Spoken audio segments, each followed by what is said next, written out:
So, slice lang natin yan. So, yan. Tignan nyo. Ang ganda, di ba? Yan. Ang simpleng lasa, andun lang. Happy na tayo na to. Okay.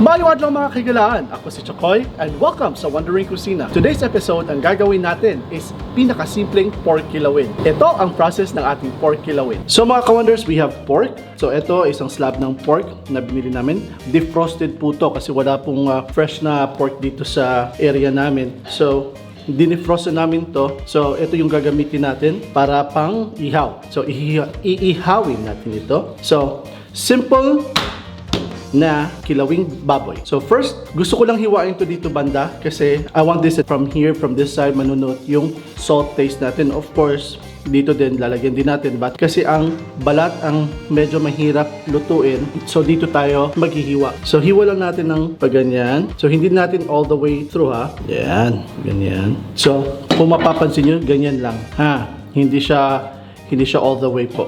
Yan. And this side naman. And then, kahit hindi siya even, yung sizes, yung pagkahiwa, yung pagka-slice natin sa balat, that's fine. Ang kailangan lang natin is, we have to make sure na maano lang natin, slice lang natin talaga yung balat niya. Medyo mapurol pala itong gamit ko. Now, lagyan natin to ng salt. Yan. Yan. Then, this side. Yan. Don't be scared na maging messy. Lagyan natin ang salt yan dyan. Yung buong baboy. Now, our first slab is done. Next, I just want to inform you. Ito yung amount ng pork na gagamitin natin all together ha. So, ikasa-slice din natin to. Then, lagyan natin ng salt. Yan. Yung balat niya will hold it together kaya hindi ko siya sinagad sa pag-slice. Kasi mamaya, pag naluto na to, we are going to slice it ng maliliit. Yan. So, okay na yan. Now, the next one mga ka-wonders, we have also pork liver. Itong pork liver natin mga ka-wonders, it's also defrosted, so hindi siya fresh. We are going to slice this up to the middle na hindi sagad din. Kasi kailangan natin na maluto din yung sa loob niya. So, you have to carefully slice this through. Yan lang. Yan. Medyo manigas-nigas pa yung looban niya. Yan. Dito naman, sa kabilang side, konti lang. Pag ganyan lang. Yan. Okay. Now, next, lagyan din natin to ng salt. Yan. Alright. So, mga ka-wonders, hayaan na lang natin ito muna.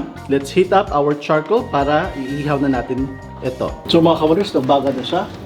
So, ilagay na natin itong ating first slab of pork. Yan. Diyan lang siya. Kalma ka lang dyan, baby. Ito. So if you notice, yung balat yung inuna ko. Gusto ko lang siyang mainitan ng una yung balat and then babalik na rin natin. Then, i-grill na rin natin itong ating atay. Lagay lang natin sa gilid muna. Yan. Ano?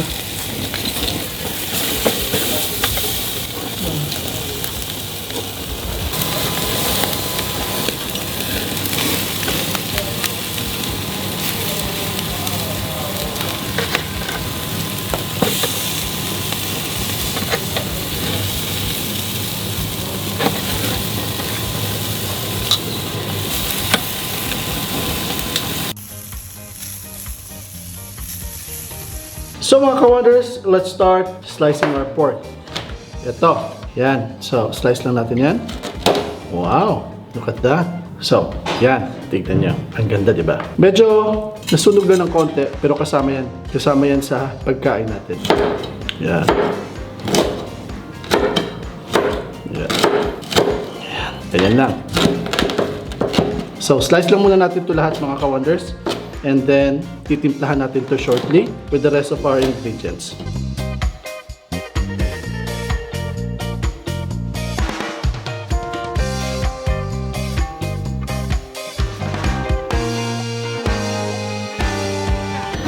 And then, ang ating atay mga ka-wonders. Hiwain natin ito. Let's see. Ayan. Ayos lang. Oh, okay na ito. Okay na itong atay natin. Hiwalin natin ng maliliit.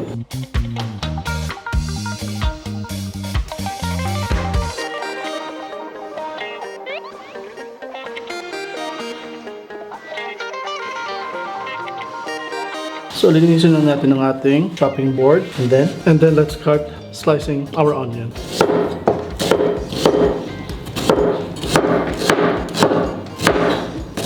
Lagay lang natin yan dyan.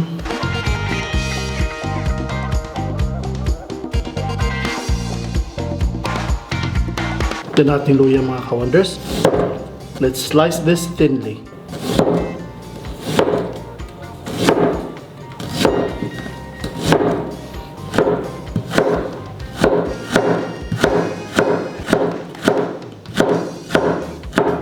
And then, hiwain lang natin.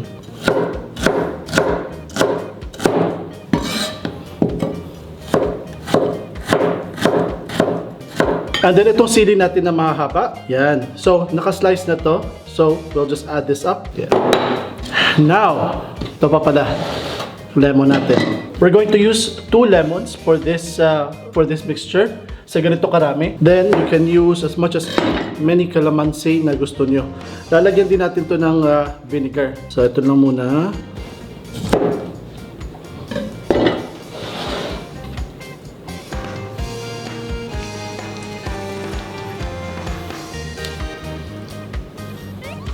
So, lagyan natin siya ng 1 teaspoon of salt and then tikman natin later on kung kumusta yung lasa naman niya. And then, 1 teaspoon of pepper, ground black pepper. And then, lagyan natin ng mga 2 tablespoons of suka. Yan. So, mix muna lang natin. So, gamit lang tayo nito. Pinalitan ko. Yan. Exciting. So, mga ka-wonders, lagyan po natin siya ng additional suka. Lagyan pa natin siya ng mga 5 tablespoons of suka. Yan.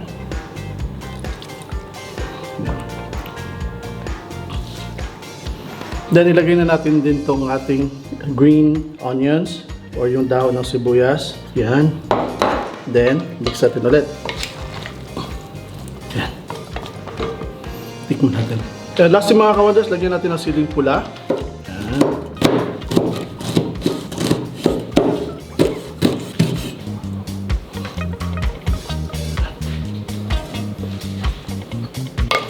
Mix natin.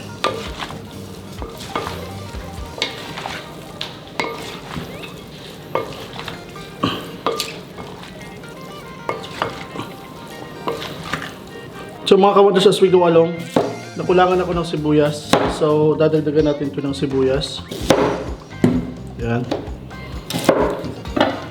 So total of 5 sibuyas ang gagamitin natin ito. Yan daw kung gabay.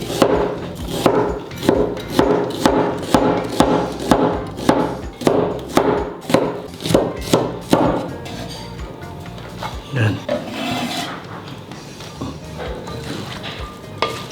Yan. Mas dumami pa yung sibuyas. Mukhang mas masarap na to. And I think we need to add 1 more teaspoon of salt. Yan. Mukha siyang sisig, no? Pero malalaki lang yung hiwa.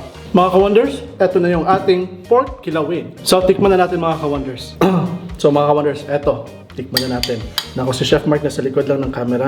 Siya yung katulong ko sa pag-comment nito kung anong lasa. Alam mo ang nakakamiss? Yung simpleng luto lang ng baboy at ng atay na may asin. Tapos, inihaw mo sa uling. Napakasarap ng smoky flavor na yun, nung simpleng lasang yun. Kaya, tinatawag namin itong simplest na pork kilawin. Naalala ko yung teacher ko nung high school ako. Ito yung ginawa niya. Pero nilagyan niya ng bagoong. Nasa tabing dagat kami noon. Group outing yun. Class outing niya. Ang sarap. Tapos yung suka, konti lang yung suka nilagay ko. If you have a special suka with this portion, dinagdagan ko po siya ng 1/4 cup of suka apart from doon sa pinakita ko sa inyo. Ang sarap. Kasi simple, alam mo bakit na masarap? Ang simpleng lasa andun lang. Happy na tayo na to. Okay. Sarap. I miss you, Cebu.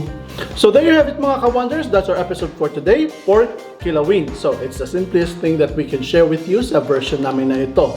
So, mga ka-wonders, if you're new to the channel of Wondering Kusina, welcome to Wondering Kusina. And please don't forget to subscribe. Click that subscribe button and then click that notification bell para updated kayo sa lahat ng mga bagong videos namin. And meron din kaming social media pages, Facebook at saka Instagram. On behalf of Chef Mark, mga ka-wonders, thank you very much for watching. Stay cool, stay safe, and peace.